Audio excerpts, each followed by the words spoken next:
everybody. Welcome to Ideas by Interpreters, episode number 10. We're going to be talking today about remote interpreting etiquette, kind of the do's and don'ts of remote interpreting. We have here with us Jasmine Gerwin, who is a seasoned Arabic interpreter who's been with us since the beginning and has lots and lots of experience in remote interpreting. Just to give you kind of a summary, this is going to be kind of a review of a lot of things maybe you are already familiar with. That said, we want to start the year fresh and we want to, get off to a good start. And it's always good to have these reminders when it comes to remote interpreting. So Jasmine, thanks for joining us. Thanks for having me here, Caroline. Happy New Year, everyone. I hope you have a wonderful and successful 2019. Thank you. Yeah. So let's get started here. So first of all, basics. What is remote interpreting? It's a growing type of interpretation in the language service industry. It allows for lower cost interpreting services because interpreters don't have to be either flown or have to drive out to an on-site service. Imagine you have a client in, the middle of Ohio who needs a really diffuse language, and it would cost, $300, $400 to fly out an interpreter to do that 20, 30-minute assignment. Well, remote interpreting makes that easier and less costly by being able to dial in and do an interpreting assignment via real-time connection using, for example, the Boostlingo web app. So we want to kind of go over, because, remote interpreting, it's great. You can do it from your home.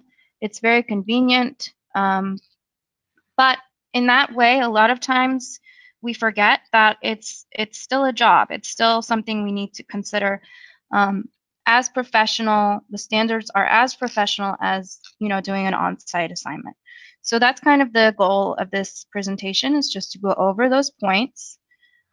And Jasmine will touch on that. But before we go into her specifics, we're going to just go over some of the basics here on video remote interpreting in particular. So yeah, you may be surprised to hear that the U.S. doesn't actually have an official language. Almost every session of Congress, an amendment to the Constitution is proposed by somebody to adopt English as the official language of the United States, but it's not been passed. And the reason is because there are more than 350 languages spoken in this country. And I'm aware that not all of the people listening today, interpreters, what have you, are from the United States, but we're going to keep this lens mostly U.S. based. But yeah, just so people are aware, complications arise when trying to communicate, and those are still huge, still growing. But ADA standards obviously present a large demand for ASL in particular, and we're seeing more and more demand for spoken languages needing to be available as well. So without further ado, let's talk about some of the specifics of ethical practices, principles. I'll hand it over to you, Jasmine. Thank you, Caroline. So we're going to talk about remote etiquette here. I spoke about the 8 ethical principles in my last webinar. So the same 8 ethical principles apply in remote interpreting just as they do on-site interpreting. So we're going to go over the 8 ethical principles again. One is accuracy and fidelity. Interpreters must convey original speech as accurate and as faithfully as possible, without addition, distortion, omission, or summarization. Number 2, confidentiality. Interpreters, we must respect confidentiality and privacy of all parties involved during the assignment. Impartiality. Interpreters must remain impartial and show no bias or preference to any party involved during interpretation. Respect for persons. Number 4, interpreters will treat everyone involved during the call with respect, regardless of what's being said. Let me give you an example here. We might have a plastic surgeon on the phone, or an abortion, or somebody inserting IUD, a woman that doesn't want to get pregnant. Some of you might not believe in birth controls or abortions or plastic surgeries, but we have to respect all parties here and just do our jobs as interpreters. We're only here to interpret what's been said and not to judge anyone.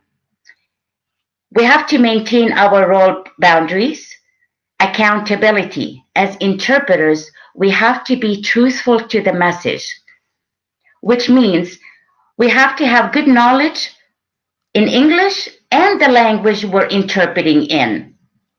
For example, if you specialize in medical interpreting, then you must know your medical terminology. And the same goes for legal interpreting. Then you need to know your legal terminology.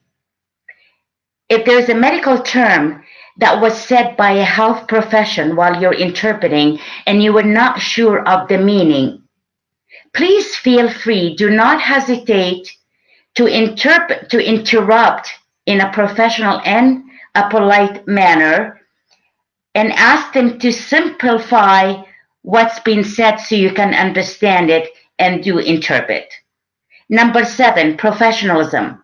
Interpreters must act in a professional and ethical manner at all times. And last, number 8, continued competence. As interpreters, we must deliver quality interpretation. So we need to commit to improving ourselves in both English and our native language.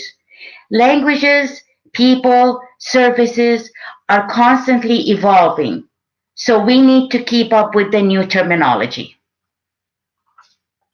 Great. Well stated. These are all, as Jasmine said, very important to consider, not just in on-site, but in remote interpreting. So let's move on to the next topic here. So these are some sort of do's and don'ts of remote interpreting. We can just go over them we can go over them with Jasmine, and then if there's any examples, that'd be great. So with remote interpreting, Caroline, as you know, and all the interpreters know, there is the audio interpreting and then there is video remote interpreting. So some of the do's in both audio and video remote interpreting would be to dress professionally and appropriately if you're going to be doing video remote. And all you have to dress is from the waist up, really. Just put a nice casual blazer or something so you can look professional for yourself and for your company. It reflects on the company we work for, like Boostlingo or other language companies. It's important to check the video and audio settings before you log in to take calls. Check your bandwidth and make sure you are using the latest web browser. We prefer Chrome. Always state your name and ID number and start the session with a polite greeting. If you don't know what your ID number is, please look at the Boostlingo dashboard, and that's where you will find your ID number. And always state your first name and your ID number. Ask for clarification if you did not understand something at first. And of course, show respect and empathy for your clients. And make sure you turn your cell phones off. Close windows if there's any noise outside. And turn any tablets or any TV, shut the TV off so this way there are no distractions and you can focus on interpreting. Some of the don'ts are, please, this is really important. Do not hang up the phone before the client is finished. Last week, I took a call for a client, and the client said to me, Jasmine, I just had an interpreter before you interpreting, and during the session, the interpreter disconnected.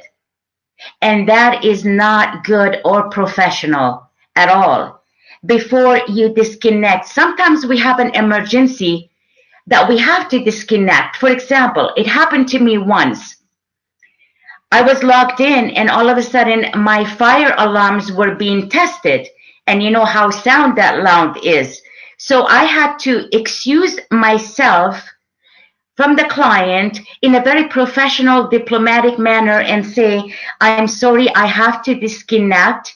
There is a sound, alarm sound that I have no control of. So kindly call the company back and request another Arabic interpreter.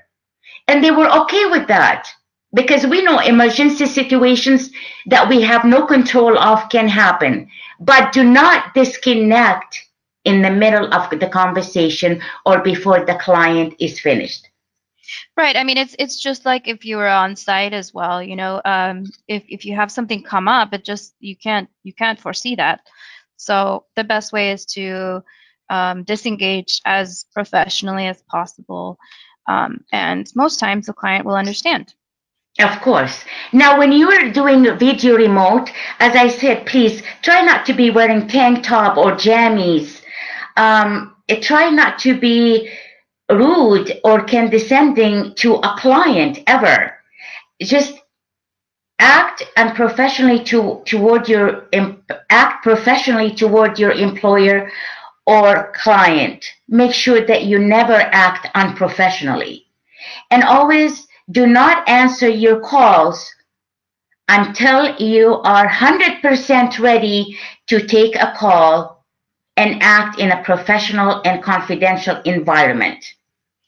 Yeah, and just to underline that, these are kind of self-explanatory, right? They're pretty obvious, but we go over them again just because, you know, I've come across countless times where people have, you know, clients have sent in complaints about, you know, interpreters answering calls in a Starbucks or in their car. That's not okay. That's not professional, and it reflects poorly on the interpreter and on the language company they're working with. So, Absolutely. yeah. I can see an interpreter. I can't see myself ever taking a call in Starbucks or somewhere outside of my home because we have to be in a secure, comfortable, quiet place. We can't be around children or our dogs barking and whatever because everything is confidential. What we're talking about is confidential here. So nobody can hear what we're talking about. So it's really important to be in a quiet, secure place.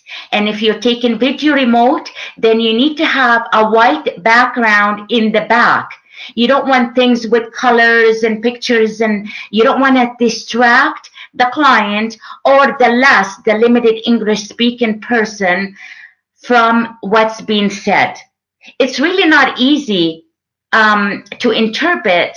We have to focus. Focus is number one. So we cannot have any noise in the background because we need to focus on what's being said. Exactly. Um, so yeah, those are some important do's and don'ts, and obviously there are more than just these ones we mentioned, but these are some of the most important ones. So another thing, Caroline, that I would like to talk about, when you're ready, when you're sitting down, you have your laptop working, and you have your headphone set and in a quiet place and ready to take the call, make sure that you have your notepad beside you so you can take notes. Because, I mean, I've been doing this for 22 years. Until now, I do not have a bionic memory. Of course not, because I have to have my notepad beside me and handset free. So then I can pay attention to taking notes because sometimes they give you dates, addresses, birth dates, telephone numbers. So you have to get used to sort of shorthands, taking these notes down in order to make the conversation flow. So you have to have some glossaries, some terminologies and glossaries, whether it's medical terminology or legal terminology, to help you be ready to interpret. So, Jasmine, just a question for you. When you're doing a remote interpreting assignment, do you feel like it's most helpful to have those glossaries in front of you, or is it better to just look through them before you're going to do the assignment? I know it's helpful also to just jot down notes of certain like names or dates or stuff like that. What are your thoughts on that? What I do normally, when I'm ready, know that I'm going to be logging in to take calls, I go over through my glossaries. I mean, every day, really, we should all, as interpreters, make this a practice, a routine. Every day that we can take a few glossary terms that we're not sure about and study them and learn them. So, what I do before I take the calls, I always have my glossary sitting there and I just review them quickly just to brush up on them and then have my notepads beside me, but I still have my glossaries if I need to look at them if I don't understand the word. And it's always good, for example, if it's something to do with the heart. So I have a whole glossary about the heart, every part of the heart, or if it's the kidney or the liver. So this way it makes it easy for me to glance quickly at these glossaries. Yeah, definitely. It's also useful to maybe have a visual or something that you can refer to quickly. Um, so let's move on to the next topic here. We're going to be looking here at really in detail how to prepare yourself to accept remote calls. And obviously, as we've said before, that preparation for remote calls, whether they're audio or video, it's got to be the same as on site with some minor differences. So, Jasmine, if you want to explain a little bit more on that note. So when the notes that we take, first of all, it's all confidential information because we could have phone numbers, we could have social security numbers on their addresses and so on. It is so important that these notes don't fall into the hands of our families if we're not living alone or our children's hands. We need to shred them all before we leave our office or the quiet space we're interpreting from. Another thing is so important. Before we accept the calls and we log in and we wait when everything is ready and quiet, when we answer the call, when the call comes in and we answer, it's so important to answer in a polite way and sound like we're happy to take the call. For example, I answer the phone by saying, good morning, good afternoon, or good evening. And I state my name. This is Jasmine. I'm the Arabic interpreter. This is my ID number. How may I assist you today? So they can feel, because even though we're not on site interpreting, they can sense the client and the lab can sense that we are excited and we're happy to take the call and help interpret. So it's really important to do that. You don't want to ever answer the phone by saying, hey, what can I do for you today? No, we always have to remain professional at all times. So, of course, other things that we do, always introduce ourselves to the native language person that we call the less limited English speaking. We state our name to them and we say, we are the interpreters. My name is so and we will be interpreting for you today. And then remember, it's so important to remember that some of these limited English speaking people that we're interpreting for, they're already feeling nervous. They've been traumatized by certain situations. They're stressed out of their mind, and we need them to trust us. And we need them in order we want to help them here get over their stress.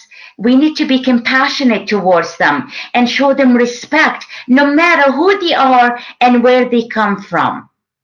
Our jobs as interpreters is to help the parties communicate with one another. It is the most rewarding feeling. We try not to think of this job as an opportunity to just make money.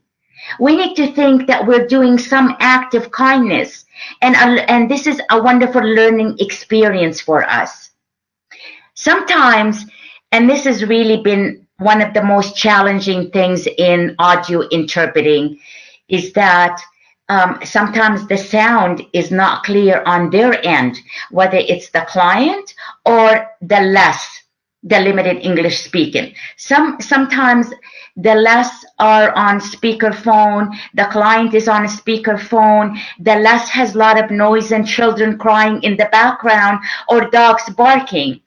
So what we do, we should never disconnect here because some interpreters cannot handle this and disconnect. We have to take control of the situation. We have, for example, we interrupt in a polite way and saying the interpreter would like to speak. So then the client now is listening to the interpreter. We ask the interpreter, is there any way that they can ask the client to please defer from having their phone on speakerphone and the background noise and speak more clearly so then we can understand what they're saying, and please have some patience and try hard. Take control of the situation. Yesterday, as I'm interpreting for a doctor, it was so difficult because I can barely hear what they were saying. So I had to ask the doctor in a polite, professional way if she can kindly repeat what she said, because I could not make out what they were saying because I said to them that the line was not very clear. It took a while, but I had to do that because we want to make sure that the interpretation go as smoothly as possible. So please don't be shy to interrupt as an interpreter and make sure that you're able to hear the conversation, because our role as interpreters is to interpret everything and be truthful to the message. And if we can hear something, if there is noise in the background, then we take control of the situation and make the best of it. Yes. So Jasmine, just before we move on, I wanted to bring up a couple questions that came up here from our audience. One of them, and I, this is kind of a difficult one to answer, but answering, I had mentioned don't answer calls in your car. Why would we say not to answer your calls in your car? Because I would never answer calls in my car because of the noise. You don't have your laptop in front of you. Remember, you're supposed to be hand-free set, so you can have your notepad beside you to take notes, so you can have your glossaries to look at if you need for reference. Right. With the thing in the car, another car can be honking. You could have an ambulance siren going on. So Yeah. this doesn't look professional for the client. You cannot answer from your car or anywhere else. Does that make sense? Yeah, I think when I mentioned it, I meant, don't answer from your car if you're in a crowded street or something like that. It's different if you're parked in your garage where there's nobody there and maybe you have your computer set up in a good way. Another point is that we've been urging interpreters on the platform to be using only the web app for now because the conference calling feature is not available on the mobile app at this time. It will be very soon, but for now, it's best if you can just answer via web app. Of course, sure. This morning, Caroline, I had to dial about 5 numbers for the client. So if I'm on the cell phone, I won't be able to help the client to dial the limited English speaking people. Right, and I had to do that for her. So because the client was not able to make a 3-way call herself, so I had to do that. And if you haven't undergone like the training or seen the webinar that I gave in October about how to do conference calling, just let me know. Email me, Caroline@boostlingo.com, and I can send you the link to that. It's a very easy feature, but it's definitely good to brush up on it. And then another kind of interesting point is, we mentioned that it's best practice to say good morning, good afternoon, but obviously you never know what time zone somebody is in. So, best practice is just to be polite in whatever way you possibly can, and to identify your name, your ID number, and to ask what the client needs. Yeah, absolutely. If you don't know the time, hello in a nice, polite, professional way. Hello, my name is so and so. My ID number is so and so. How may I assist you today? Um, Exactly. the other thing, Caroline, I would like to talk about is um, some calls might last an hour or Hmm. more. I've had Right. calls that lasted 2 hours. If, again, the don'ts do not disconnect, some interpreters would disconnect halfway through. If you don't think, if you're locked in and you don't think you have time to take a call that might last an hour or more, then don't take it because you don't want to disconnect during the call. Right. And it's also important to note that, these things come up if you're in a call that's 2 hours and say you have to go to the restroom or you have to leave earlier. It's just important to let the client know. If it's not a scheduled assignment, and in this case they are not scheduled assignments, it's perfectly okay to say, hey, I have to get to something in an hour.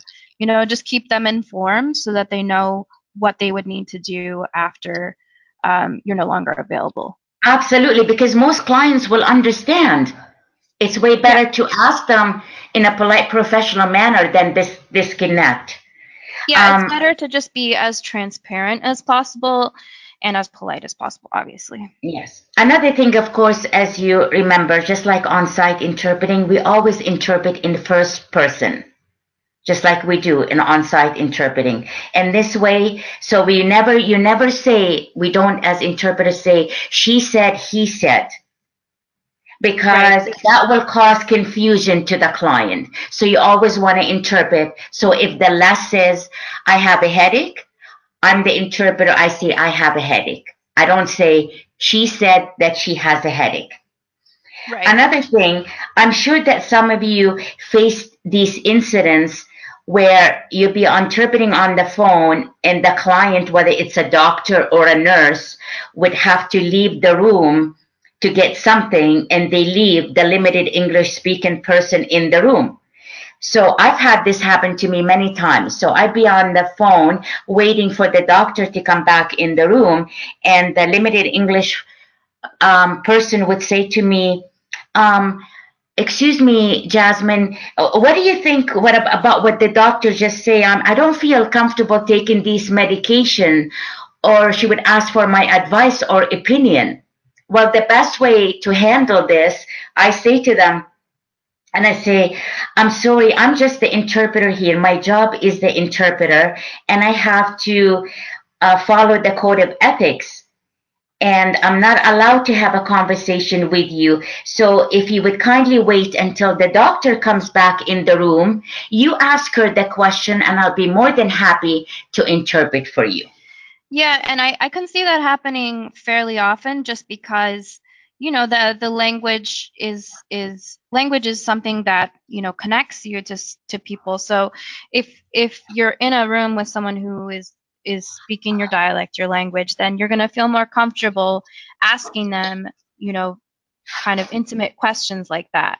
But you just have to remind, like Jasmine said, you just have to remind the client or the patient or whoever it is, that you're their vessel. You're not there to give them advice. You're there to interpret what the doctor or whoever it is saying. And another thing is it's really important to enunciate and maintain correct grammar. It is so we have to have clarity when we're speaking to the client and the lab in both languages. So then it's easier understood over the phone because we're not able to read their lips. They're not able to read our lips as they do in on-site interpreting. It's more challenging doing audio interpreting. So it's really important that we have clarity between the languages. It's so important to follow in client instructions. And it's important not to interject unless we do it in a professional manner and only when we need additional clarity or repetition. Exactly. Yeah. I mean, and that's why video remote interpreting is becoming more and more popular, um, as a way to kind of not replace on-site, but as a way to kind of replicate it. Um, so yeah, let's move on to the next topic. In the interest of time. Well, this is also continued information. Let's look through it quickly, Jasmine, to see if there's anything we haven't touched on here. So And again, it's so important to have your notes, so then everything can just go smoothly for the interpreting session, because we just can't interpret consecutively from memory alone. So we have to have note taking, glossaries, and dictionaries. Anything that's is gonna be essential tools for us. And always important to have your high-speed internet for taking calls over the computer, using yeah, quality headset that connects through a USB cable. And like I said before, being hands-free makes note taking much easier. And always definitely. answer the call in a professional manner. And whether it's audio call or video remote call, and always want to look professional. Try to be nice. Try to have, if you're doing video remote, try to keep a nice smile on your face and show them that you're there, giving them 100% attention. And try to be fluent in English language and the native language that you're speaking. Accuracy is so important, because our job here as interpreters is to convey the message and be as faithful as we possible to the message we are conveying. And we're here to help people. Really, our goal as interpreters are to help people communicate with one another. And we're just gonna try to do it in the most professional, ethical manner. Very good.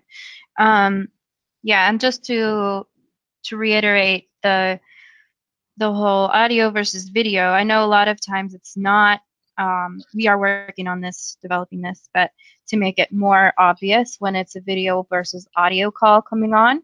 But if you're not sure, please always be prepared to take either. I know with an audio call, maybe you're not dressed in your finest trousers or whatever. Um, but with a video call, you do need to make sure that you are in a confidential space, wearing the proper clothing, your background is blank, and there's no risk of any sort of information being shared with anyone.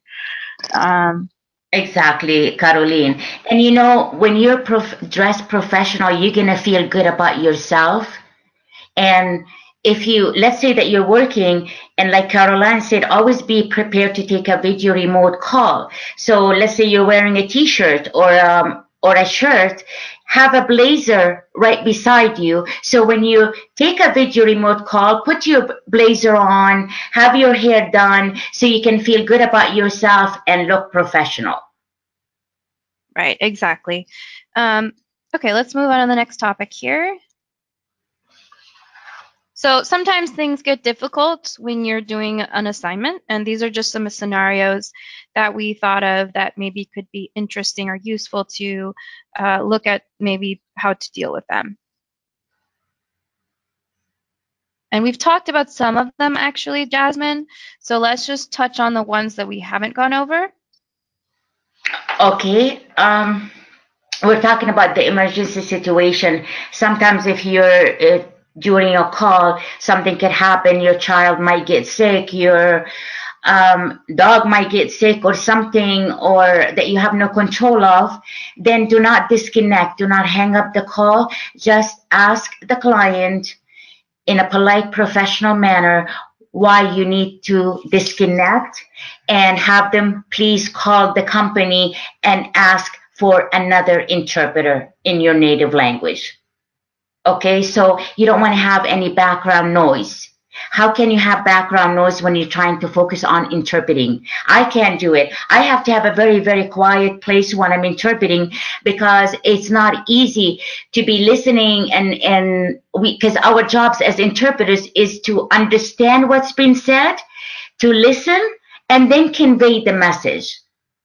So sometimes we're on the phone and we have the less and the client sometimes speaking at the same time, or the less might have his family members in the doctor's office or something like that. So we really have to focus so we don't miss anything important. So we don't, for example, interpret a kidney instead of a liver, or a stomach instead of a spleen. So it's really important to be in a quiet place. Very, very important, so we can focus on what's being said.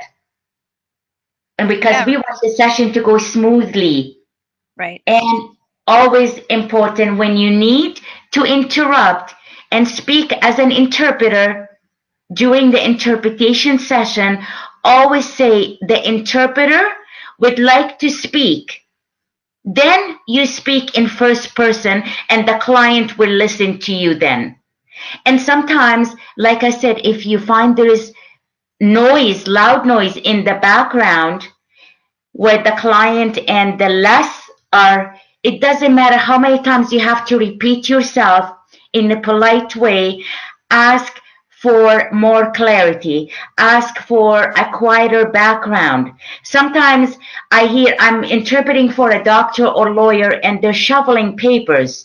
And as you know, shoveling papers is one of the worst sounds that could come through the call.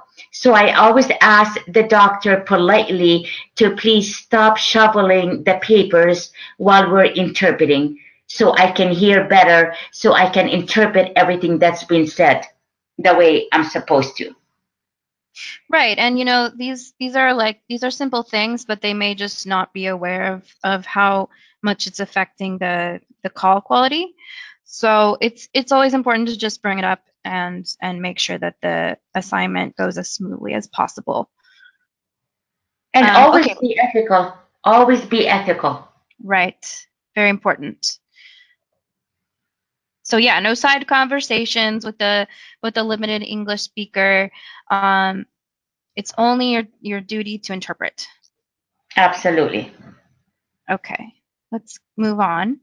So for video remote, it's obviously a little bit different than audio. I'm going to touch on some of the specifics here.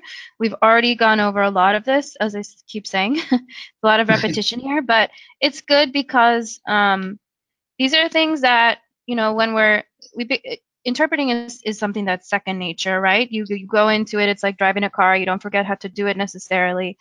But in that way, we kind of can forget a lot of the standards and a lot of the things that make the call or the assignment as professional as possible. So that's why we're going over these things again. So just to summarize, so there's no confusion to all the interpreters out there, there's not much difference between video remote interpreting and audio remote.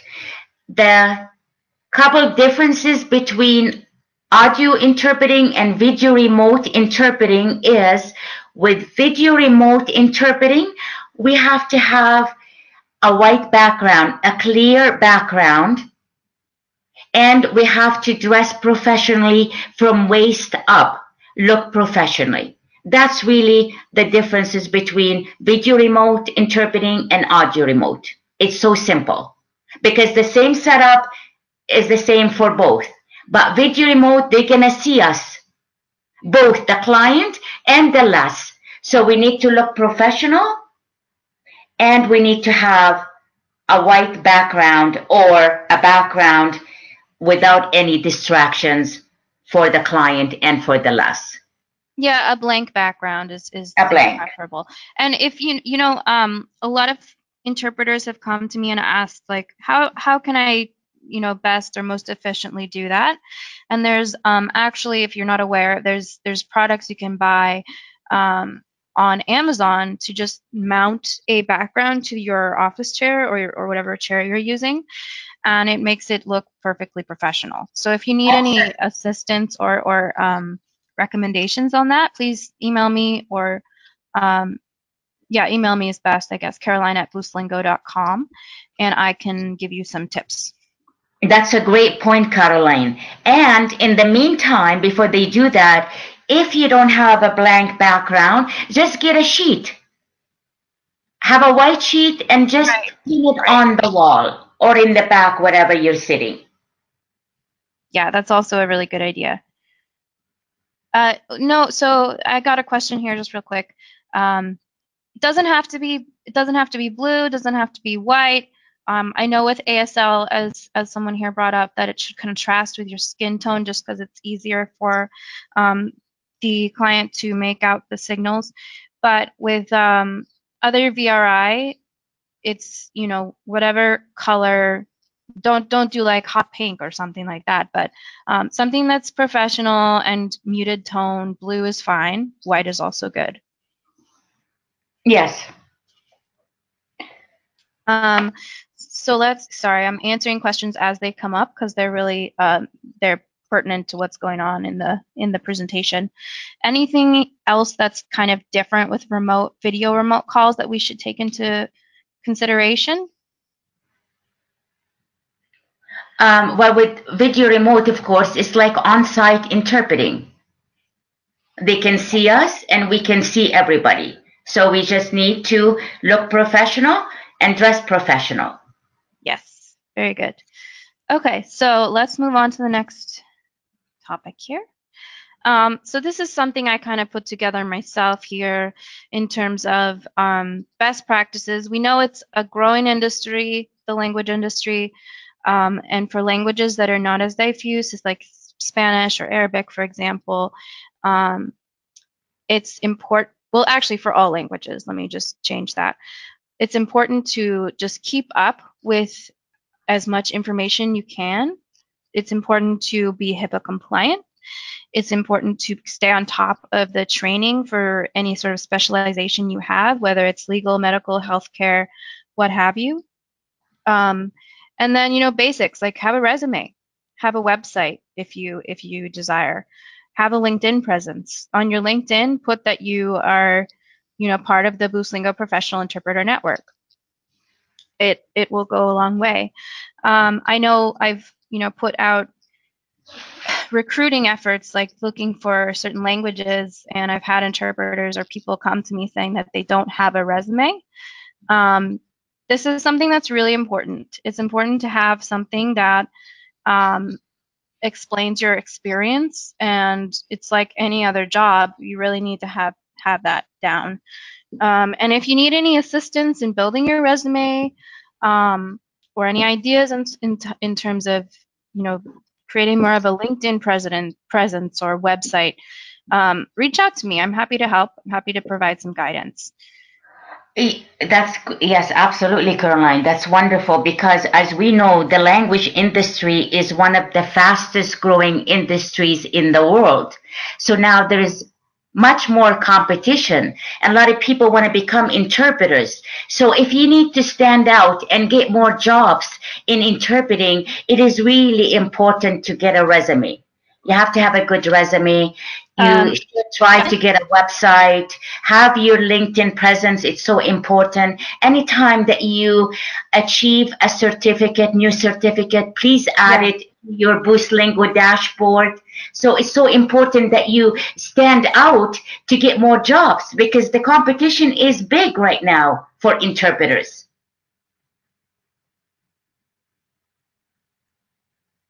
Definitely. It's a way to stand out. It's a way to network because, this is oftentimes a freelance career, so it requires a lot of networking, a lot of putting yourself out there to find specific contracting jobs, that kind of thing.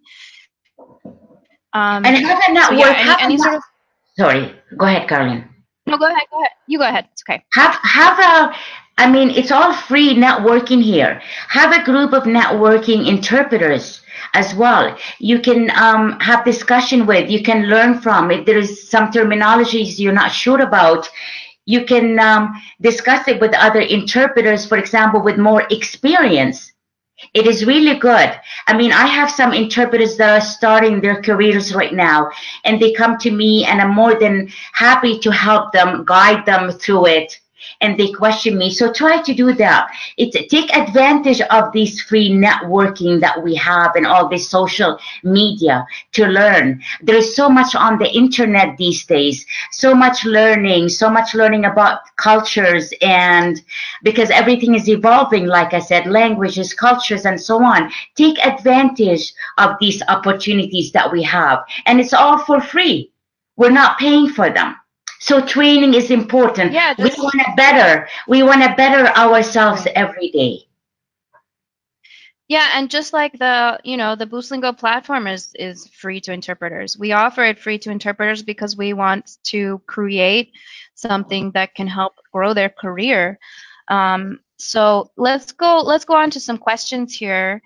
Good question here is looking at terminology when you're doing a VRI assignment, a video remote assignment. Is that considered professional if you're having to look down at your glossary or your books every so often? What do you think, Jasmine? Oh, I'll be more than happy to answer that question because, okay, even with on site interpreting, clients expect you to have a dictionary with you or glossaries. Or if you have your cell phone, often you have translation app on your cell phone. Nobody is perfect. It doesn't matter how many years of experience you have as an interpreter. We always have to look for reference at glossaries. So no, it does not look unprofessional. Feel free to do that. But before you look at your glossaries, let's say you're on a video remote and the doctor gave you a word, a difficult medical word. First, ask the doctor to simplify that word in a way that you can understand it as an interpreter. And trust me, I've done that many times. And the doctor would be more than happy to simplify. And if there's a word you still can't understand or interpret, just very casually ask the client, say the interpreter would like to look at this terminology or at my glossary for a word. They have no problem with that. That is totally fine and it's totally professional. Good. Okay. Well answered. I think it's, that was a good question because you feel like you're on the spot a lot of times when you're doing interpreting. So you can feel like you don't want to interrupt or ask questions, but it's definitely okay to do that. So let's go through some of the last questions here. 1 second. Got a lot of good questions today, so that's great. Second.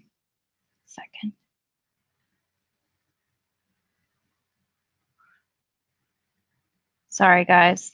Taking a little bit of time to go through these questions here. So I got a question here about the best platform for remote interpreting. Well, obviously, I'm going to tell you that it's Boostlingo, right? But Boostlingo. yeah, and there are different ones out there, of course. Some people use Skype, but it's not HIPAA compliant. So that's something to be really, really careful about when you're choosing whatever platform you're using to interpret. And obviously, I'm going to tell you, come to us. Boostlingo is the best. But in terms of your own sort of liability and being careful with that kind of thing, be sure that it's HIPAA compliant.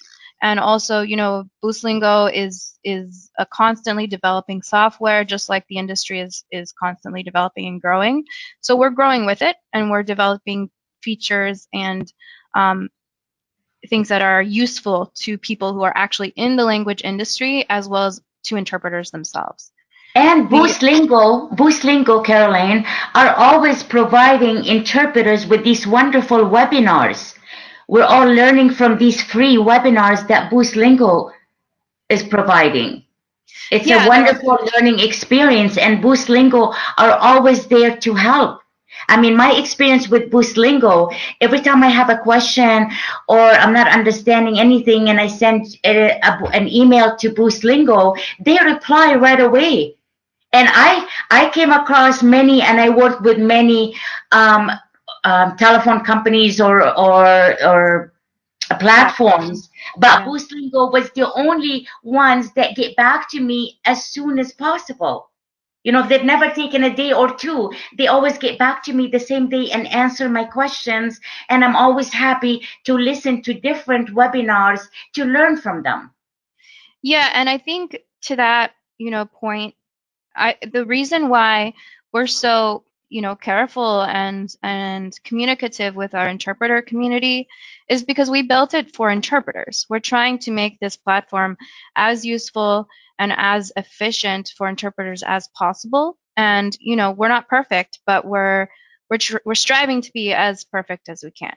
And we're releasing new features all the time. There's webinars on those as well. So if you're interested in those, please feel free to reach out to me. Let's move on to the next question, though. This one's an interesting one because I'm sure it can vary depending where you live, what your house is like, but how do you soundproof your home? I think that's something that's, gonna vary, like I was saying, based on what kind of living in situation you have. But that said, if you're in an office or if you're in a room that is closed door, you should be fine. You can also consider using soundproofing headphones, and I can give recommendations for types of headphones.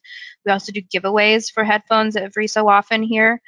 Um, so those are also some things to consider. Let's see. Next question. Um, yeah, this is important, and it's kind of a difficult one to work with, but if you are experiencing sort of unethical behavior from the language company you're working for, um, it's always best to stick to your own guns and keep to integrity. It's your choice whether you're going to work for that company or not. It's really just like any other type of job. If you feel like you're not providing the type of service or the type of you know ethical work that you want to be providing, then maybe it's time to move to a different company. There's tons of language companies out there, and you can also even consider creating your own language company. Um, yeah, I don't know, Jasmine, have you had any experiences in that? Um, well, no, I mean some interpreters for on-site interpreting or even translation, or well, it could be phone interpreting. Sometimes client asks the interpreter to interpret something that might go against their beliefs. For example, let's say it's somebody was a murderer or somebody was a rapist or did something, and then the client want the interpreter to interpret that, but the interpreter doesn't feel comfortable about it. So now that's where integrity comes from. It's up to the interpreter. Can she put her integrity or he put his integrity on the side and interpret what's being said? But if you don't feel comfortable with it, if I don't feel comfortable with something, then I excuse myself and I say, I'm sorry, I don't feel comfortable interpreting that. Yeah, and it's less about, I guess that's a good point, Jasmine, but it's less about the content of what you're interpreting. But I guess if you come across situations that just seem unethical, not in the assignment itself, but with the language company that is employing you, it's totally up to you to decide whether you want to be part of that or not. Um, Absolutely. I just move on. There's so many other language companies in the world right now. yeah, and that's the beauty of interpreting itself, is that it's such a freelance career that you have the choice to say, hey, no, I don't feel comfortable working for you anymore. And you move on, you find something else. Um, Anyways, let's move on because we're sort of running out of time. Want to make sure we get all the questions answered as best as possible. Um, so this is a good one. What would we suggest if you find out that you're not qualified for a call that you've accepted? And I think that goes to the point of, Boostlingo has a way to specify what sort of qualifications interpreters have if they are medically certified or non-certified. And the client is able to request what they need. But if you do feel like you're in an assignment and maybe the topic is just really obscure, like a very specific medical procedure that you're just not comfortable doing, it's better to excuse yourself. Is that correct, Jasmine? Absolutely, that's a great question. Just excuse yourself again in a professional, polite manner and say, I'm sorry, but the interpreter doesn't feel comfortable with this topic, that doesn't have enough information to interpret for this topic, and ask them to call another interpreter. Call the company and request for another interpreter. There's nothing wrong with that, and that happens whether it's on-site interpreting, audio interpreting, or video remote interpreting. Yeah. So it's really just, it's about integrity in the end. Are you It's about comfortable? Do you feel honesty. like, Exactly. yeah, It's about being honest and about integrity and being honest. It's better to excuse yourself than to interpret something wrong that you're not clear about and make up definitely. things. I agree. Um, let's just answer one or two more questions here. I'm really happy to see all these questions and engagement. So somebody was asking me, how do I become part of the Professional Interpreter Network? You can email me, best way to do that, and it's caroline@boostlingo.com.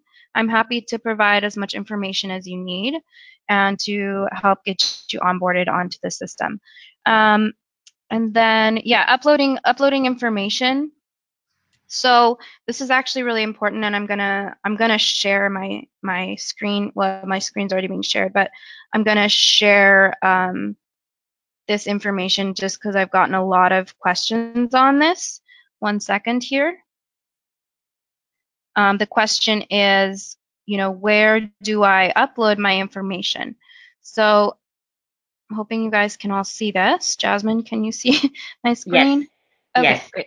So this is the platform if you haven't seen it already. This is my own trial test account here. But if you go to configuration and you go, well, hold on a second, sorry. If you go to your profile, 1 second actually, sorry, this is the as an LSC, so my mistake here, 1 second. I just need to show you from the view that you would be seeing as an interpreter. So give me just a second here. So, okay, here's an example of an interpreter. In order to upload your information, say you have a HIPAA document or a 40 hours bridging the gap, you go to your profile and you go under profile. And then on the right side here, there's overview. That's where you can explain some sort of your background experience. And then documentation allows you to add actual documents. So when we ask for a HIPAA compliance document or we ask for proof that you've done 40 hours bridging the gap, stuff like that, you would add it in that section. So I think that's the end of our time for now. I wanted to mention that we do have a webinar coming up on the 15th. It's at 11 a.m. PST. It's going to be our 11th episode, which is really exciting. And there will be more information to follow on that. Jasmine, I want to thank you so much for being here with us. It's been a pleasure having you. And yeah, thank you everybody for listening, and have a great rest of your day. Thank you, Caroline. Thank you, everyone. It's been a pleasure.